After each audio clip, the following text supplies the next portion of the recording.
In this video, I want to share a little bit more about DataTree. I have shared with you guys how I do it, and there's going to be a link referral with the same deal that I have.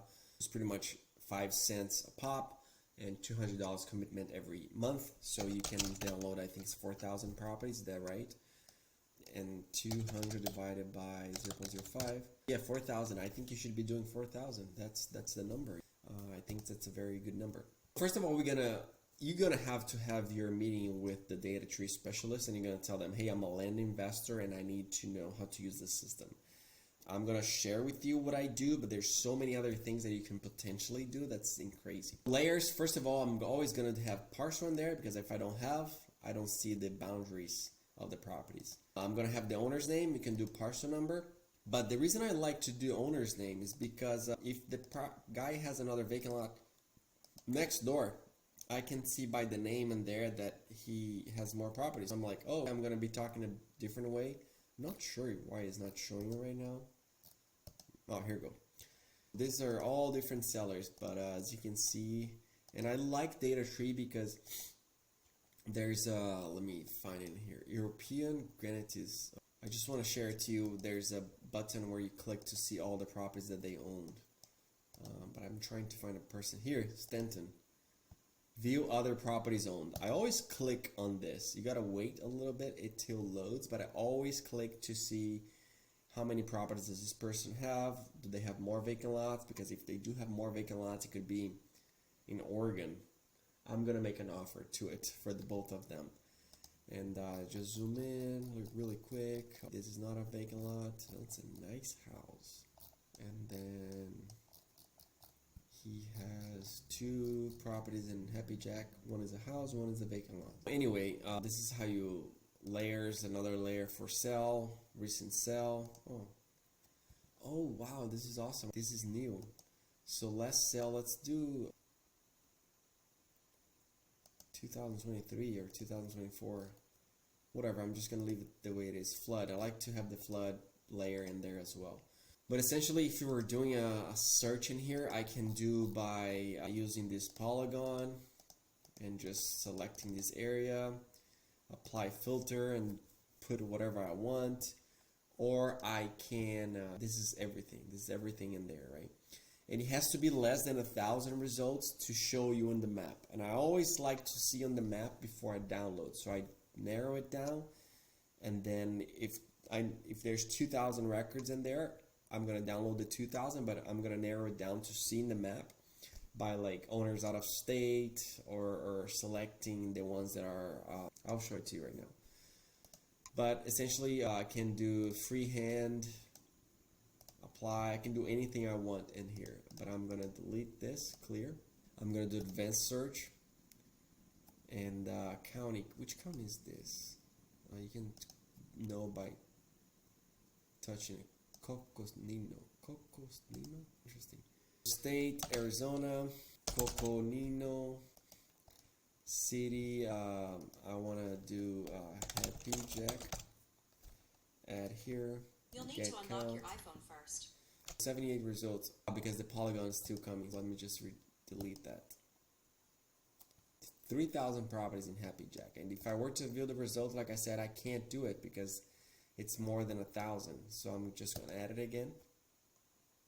I'm going to scroll down, and you can do way more things. Zip code, APN, tax number, track. For me, I'm going to do land use. I'm going to do vacant land. I have a video on this. I'm just doing one more time. That's not the code that they use. Let's just see the results, because only 4, that's not true. So they're using a different code. And different vacant lot. Edit result. I'm gonna click in here. See, the voicemail was sent, so people are calling in. Residential lot. Let's see if that's the way that they're doing it. Get count. It is. Most likely. 1,300. Still too many. Let's just think. I always do not mail. I always remove them.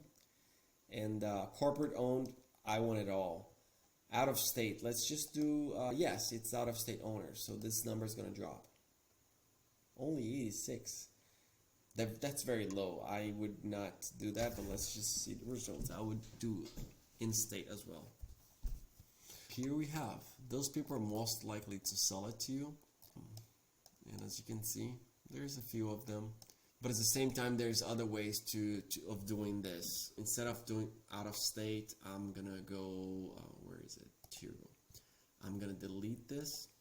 I'm gonna, mailing state is Arizona, but it's not Cocosino, because if they live in the same county, most likely they would know more about the properties. Look, there's a bunch of people. And at the same time, I can do like mail.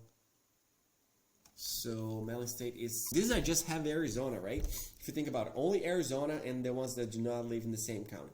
I want to have all the states. I'm going to do is not Arizona. I'm going to add to search, and here I go. Here we go. A little people, so most of them live in Arizona. This is a little bit weird, but it is what it is, whatever. Less sell, you can put it in there, or you don't have to, because if someone inherits the lot, it's going to be considered a sell in this software. You're not going to be able to reach out to them. It's up to you. I usually do, actually, before 2022 or 2 years before. But if you don't want it, you don't have to, and you can just, you're going to reach out to some people, and they're going to be the ones, hey, I just purchased this vacant lot. What are you talking about? I don't want to sell it. But at the same time, you could get someone that's very good, and they're just like, I just inherited this vacant lot. I have no idea what to do with it. And that could be a potential buy. Listing status, I'm going to always do is not active, pending, contingent. I'm going to show it to you in California how it works when you do this. In California, you cannot do this listing status. You can't.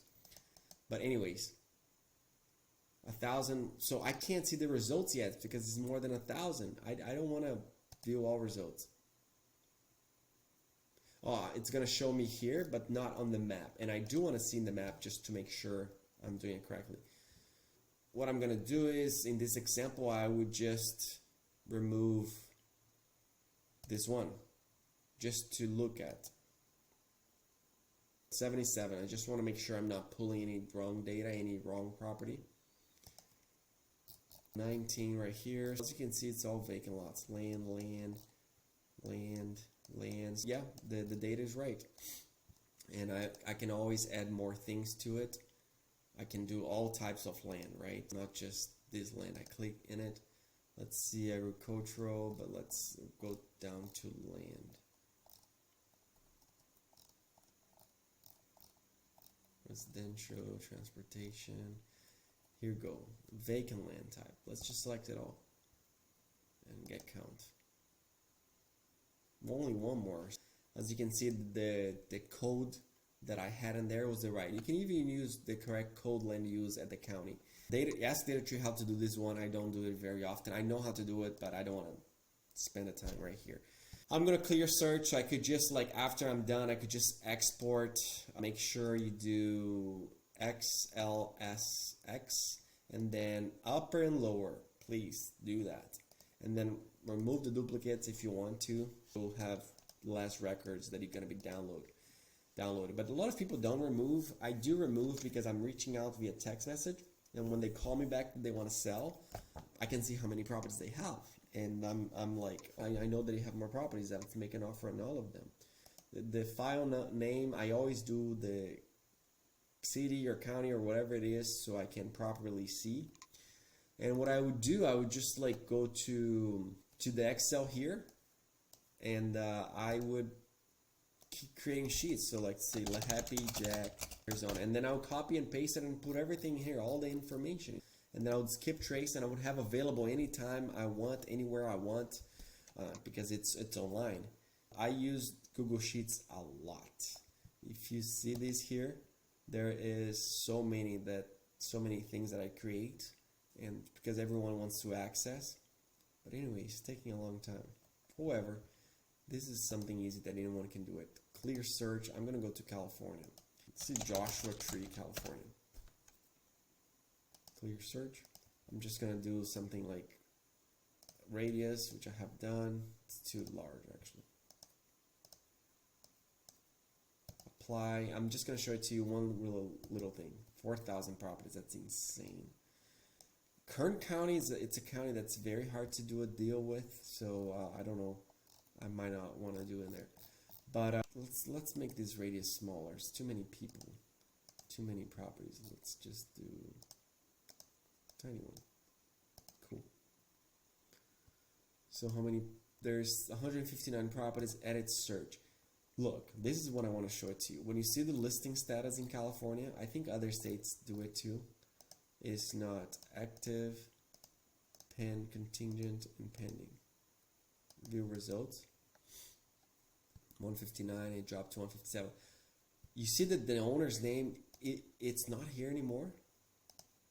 It's not here. Owner, current owner, current owner.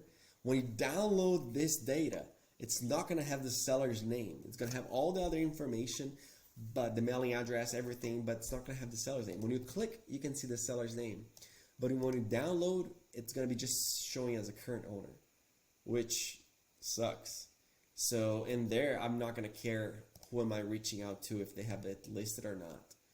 Because when I download the data, I want it to have their names, right? It's very important. So let's delete all of that and you'll see right now what I'm talking about.